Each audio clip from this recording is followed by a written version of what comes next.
Just a trigger warning for SA and the R word. Amber accused her ex, Casey, of R-wording her. She really thought I was attractive. She really was sexually attracted to me, and she always wanted to like have sex. So not only was I being physically abused, but I was pretty much being like raped. That is what I consider it. That is what I consider it, because I continuously would say no to her.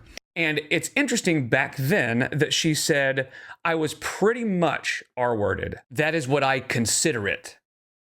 Which is a little bit of loosey-goosey language, if you ask me. And we know the famous line. When I said that they would essay me, when I use the A word, assault, I consider harassment as an assault. So, like, what actually happened, we don't know. But it's clear that she's willing to take a scenario and turn it either far worse than it is or just into something that it's not to get her sympathy.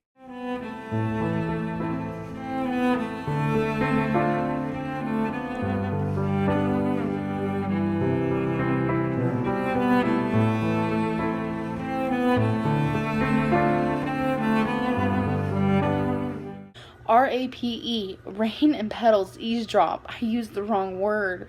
Rain and petals, eavesdrop. I used the wrong word. Rain and petals, eavesdrop. I used the wrong word. Hash out propaganda. But then recently, she has been saying that she stands by her story about Casey. But one thing I will stand by is everything I said about Casey is 100% true. Remember when I shared my story about Casey, and I still stand by every single thing I said about Casey. All right, but we're going to start with Crystal because I'm not going to say a single good thing about Casey, point blank, period. Then, a few nights ago, she was posting in the Discord for one of the Lol Cow live podcasts. I think it was Tech Talk or whatever. And she posted a thing that said, I got fingered by a dickless man. And people took that to be Casey and were like, hey, that's messed up. Why would you say that? And started saying that she's transphobic. Well, she can't have that, right? She's got her facade she's got to keep up. And part of her facade is that she is a trans ally. She's chosen that as part of her personality, whether it's true or not. She wants people to think that. So when people start calling her transphobic, she starts crashing out. Now, the good thing for us is that Amber is a child.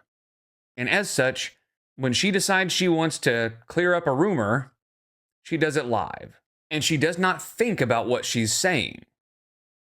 And so she went live and she said this. I want to make something extremely clear to everyone out there. I have been fingered sexually by 4 people in my life. Destiny, Becky, Feline, and Emily. I was never touched in that way by Casey. I want to make that very fucking clear. I don't know how else to take that other than it never happened. I've never been touched in that way by Casey.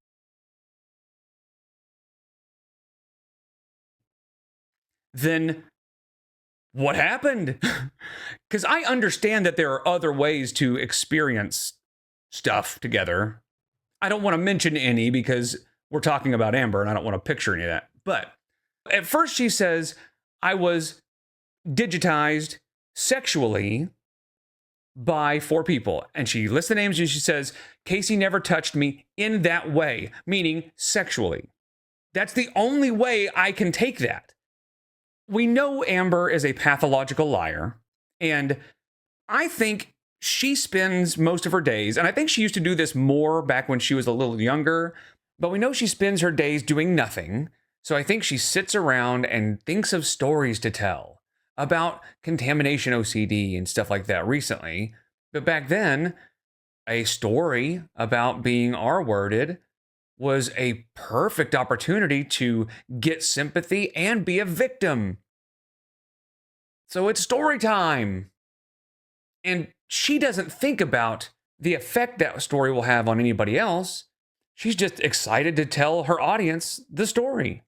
When that backfired, when Casey actually turned out to be a real person with feelings and could be affected by a story like that, then she backtracked. And then more recently, I think she's just been mad because remember, Beck and Casey did a live stream together where they spilled as much tea as they could think of. They kind of compared war stories, so to speak. And it was about that time that you saw Amber start to say, I stand by what I said about Casey. So I think it's a revenge thing. But notice she has not said what Casey did since back then. She just says, I stand by what I said, which is just kind of interesting. I'm not sure if that means anything, but it could be kind of telling. But once she needs to fix that facade, once people start saying she's transphobic, she comes out here and she doesn't think about what she's saying because she never does. She goes live to do damage control, which clearly is not very smart for her. And she says, he never touched me in that way. And it's like, do you not even listen to yourself speak? And I'm sure she's going to say that he did other things, but I don't know, man. This to me feels like a slip up that she didn't realize she was doing. Now, is there a chance that the Casey story, the original Casey story, is true? I don't know, man. I always try to err on the side of you can never really be 100% sure of anything. But man, if you watch the Victims of an Empath, Casey, and you hear Casey's side of the story, and then you know what happened between Amber and Emily and the way she crashed out over that and came out and just went to the Darvo Olympics to try to spin things to make Emily look like the abuser. We know what Amber's capable of, and we also know she's a pathological liar.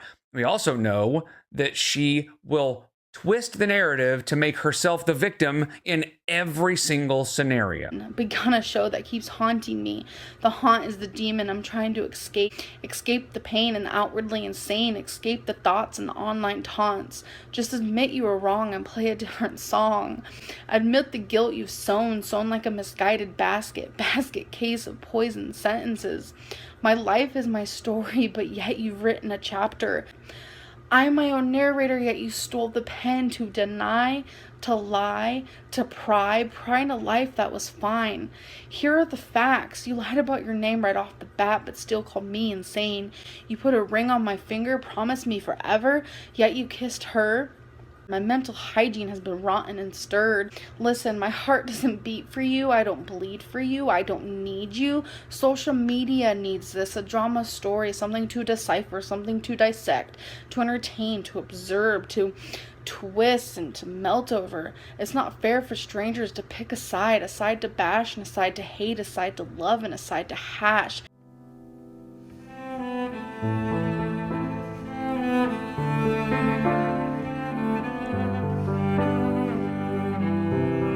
Hash out propaganda.